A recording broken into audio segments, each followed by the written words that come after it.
ناظرین، ترکی کے صدر رجب طیب اردوان 2 روزہ دورے پر پاکستان پہنچ چکے ہیں۔ آج وہ وزیر اعظم ہاؤس پہنچے، جہاں ان کی ملاقات وزیر اعظم شہباز شریف اور army chief general Asim Munir سے ہوئی اور پاکستان اور ترکی کے درمیان 24 معاہدوں اور مفاہمتی یادداشتوں پر دستخط ہوئے۔ یادداشتوں اور معاہدوں پر دستخط کی تقریب کے بعد ترک صدر اور وزیر اعظم پاکستان مشترکہ پریس کانفرنس کی تقریب سے خطاب میں انہوں نے کہا کہ پاکستان آ کر خوشی ہوئی، یہ ہمارا دوسرا گھر ہے۔ قائد اعظم اور علامہ اقبال ہمارے بھی ہیروز ہیں۔ علامہ اقبال نے اپنی شاعری سے دنیا بھر میں انقلاب برپا کیا۔ ہم دونوں ممالک کے درمیان باہمی تجارت کو 5 ارب ڈالر تک لے جانے کا ارادہ رکھتے ہیں۔ انہوں نے کہا کہ فلسطینیوں کے خلاف اسرائیلی اقدامات کی مذمت کرتے ہیں اور فلسطینی عوام کے لیے اپنی غیر متزلزل حمایت کا اعادہ کرتے ہیں۔ دنیا کے ہر فورم پر پاکستان کے ہمراہ فلسطین کے لیے آواز بلند کی۔ فلسطینی بہن بھائیوں کی مدد ہمارا فرض ہے۔ آزاد فلسطینی ریاست کے قیام کے لیے مل کر کوششیں جاری رکھیں گے۔ ترکی کے صدر کا یہ دورہ پاکستان اور اس خطے کے لیے کتنا اہم ہے، یہ جانیں گے ہم اپنے دفاعی تجزیہ کار سے، اور ساتھ میں ہم ان سے یہ بھی کہ دوسری جانب بھارت کے حوالے سے ایک ہمیں خبر بھی آئی ہے کہ بھارت LOC پر دھماکہ خیز مواد کی نقل و حمل اور استعمال کے ذریعے تخریب کاری کی کوشش کر رہا ہے، اور پاکستان کی طرف سے احتجاج بھی ریکارڈ کیا گیا ہے۔ لیکن بھارت کیوں بد امنی پیدا کرنے کی کوشش کر رہا ہے، اس پر بات کرتے ہیں۔ ہمارے ساتھ موجود ہیں دفاعی تجزیہ کار بریگیڈیئر ریٹائرڈ مسعود احمد صاحب۔ سر، آپ کے وقت کا بہت شکریہ۔ سر، ترک صدر 5 سال بعد 2 روزہ دورے پر پاکستان آئے ہیں۔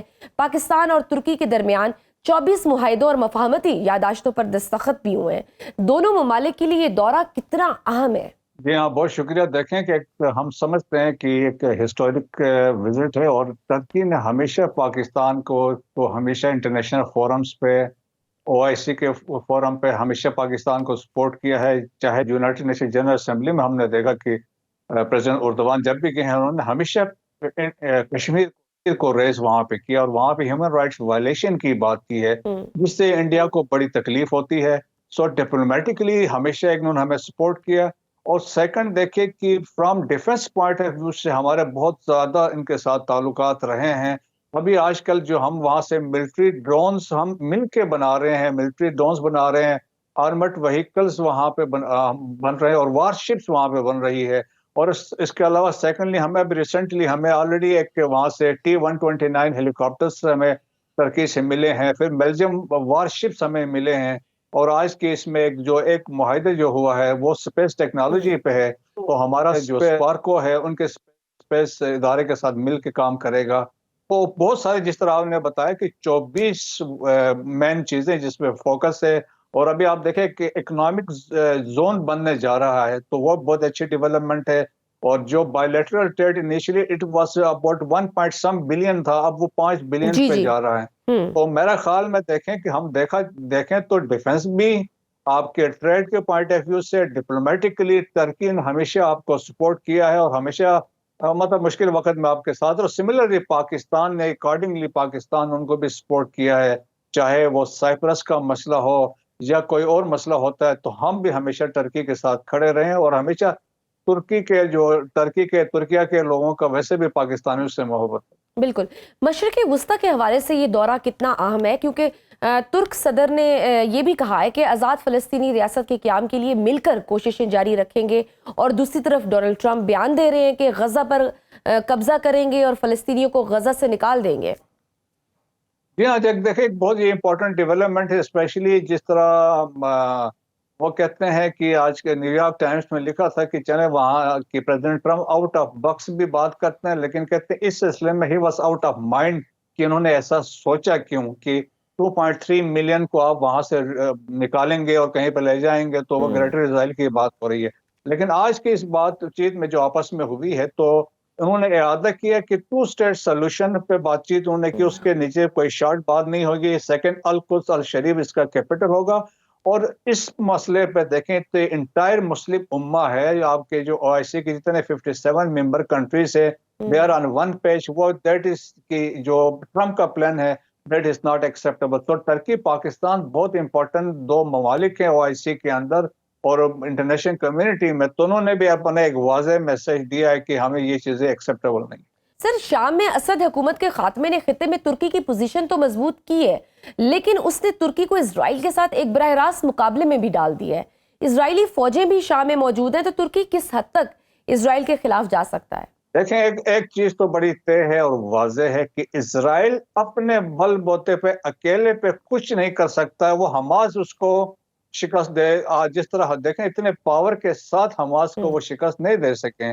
تو ترکی تو ایک بہت پاورفل ملک ہے. تو انلیس دیکھیں ترکی اس طرح کی کنفرنٹریشن میں نہیں جائے گا, لیکن ایک واضح میسیج دیا. اور پھر شام میں سیریا میں سبسیکوینٹلی اب سیریا جب پرابلی وہاں پہ جب دیکھیں کہ بہتری آتی ہے, حالات بہتر ہوتے ہیں, پھر ٹرکی اس کی اس میں انوالومنٹ یقیناً ہوگی اور وہ چاہے گا جہاں گولان ہائٹس سے آگے اسرائیل آ کے بیٹھا ہے وہ وہاں سے وہ وکیٹ کرے. تو یہ پھر مل کے یہ کریں گے. لیکن ترکی نے اپنی پوزیشن منوا لی ہے کہ وہ ریجن کے اندر وہ ایک امپورٹنٹ پلیئر ہے اور وہ he is a decision maker in the region. ہمارے ٹرکی کے ساتھ اچھے دفاعی تعلقات بھی ہیں. اردوان چند عالمی رہنماؤں میں سے ایک تھے جنہوں نے اقوام متحدہ کی جنرل اسمبلی میں مسئلہ کشمیر کو بھی اٹھایا تھا. تو اس دورے سے بھارت میں بھی کوئی تشویش کی لہر پائی جاتی ہے؟ ہمیشہ دیکھے جب بھی پریزیڈنٹ اردوان نے یونائٹڈ نیشن کے فورم پہ کشمیر کا ذکر کیا ہے تو وہاں پہ ہمیشہ انڈیا میں بہت ہیو اینڈ کرائی وہاں پہ مچی اور ان لوگوں نے اس کے اگینسٹ انہوں نے بات کی ہے. لیکن اس دفعہ دوبارہ انہوں نے آ کے بات کی ہے. پھر دیکھیں کشمیر کی ایک پرنسپل سٹینڈ ہے, لیکن اس کے ساتھ جو ہماری ملٹری ڈیولپمنٹ ہے, ڈیفنس کوآپریشن ہو رہی, اس سے بھی انڈیا کو میرا خیال میں بڑا جھٹکا لگے گا. کیونکہ اب جب ڈرونز کی بات آتی ہے تو اس وقت دنیا بھر میں Turkey is the leading country as far as the drone technology is concern. Pakistan اس سے وہ بھی لے رہے ہیں, تو میرا خیال میں انڈیا میں یقیناً تکلیف ہوگی لوگوں کو. سر, بھارت ایل او سی پر دھماکہ خیز مواد کی نقل و حمل کے ذریعے تخریب کاری کی کوشش کر رہا ہے. 2016 کے بعد سے ایل او سی پر بھارتی آئی ای ڈیز نصب کرنے کے 54 واقعات رپورٹ ہوئے. بھارت کیوں بدامنی پھیلانے کی کوشش کر رہا ہے؟ دیکھیں یہ پہلی دفعہ ایسا نہیں ہوا ہے. دیکھیں کہ Indian illegally occupied Jammu and Kashmir کی ہسٹری میں آپ تو اکثر آپ اب نہیں جاتے ہیں, لیکن میں آپ کو بتا دوں کہ انڈیا کی بالکل کوشش ہے کہ وہاں پہ ایسے حالات پیدا کیے جائے جس طریقے سے اٹراسٹیز ہو رہی, ہیومن رائٹ وائلیشن ہو رہی ہے, لیکن پاکستان کو بدنام کرنے کے لیے فاسٹ فلیگ آپریشن وہ کروا رہے ہیں, انکاؤنٹرز ہو رہے ہیں, اسٹیج ریکوریز ہو رہی ہیں, ڈبل ایجنٹس کو مرڈر کر کے الزام لگاتے ہیں یہ پاکستانی تھا. تو اور ان کے ذریعے اسلحے کی کھیپ کو بھارتی سرحدی یونٹس کے ساتھ مل کر اسمگل بھی کر رہی ہے. سمگل بھی ہو رہے ہیں, ڈرگ ٹریفکنگ وہ بھی ہو رہی ہے. اور پھر ابھی دیکھیں کہ 2010 میں یہاں پہ انہوں نے انڈیا نے ایک ٹیکنیکل سپورٹ ڈویژن بنائی تھی. General V K Singh was then chief of army staff, اور ان کا بنیادی مقصد اس ٹیکنیکل سپورٹ ڈویژن کا تھا کہ اکراس دی ایل او سی جا کے وہاں پہ انہوں نے ٹیررزم کرنی ہے, اور انہوں نے اکارڈنگلی کی. اور اس کے علاوہ پھر انہوں نے ایک آپریشن کیا, آپریشن ڈیپ اسٹرائک, پاکستان کے اندر آ کے انہوں نے ٹیررزم کروائی, اور خود وہ کنفیس بھی کرتے ہیں. بلوچستان میں یہ انوالو ہے.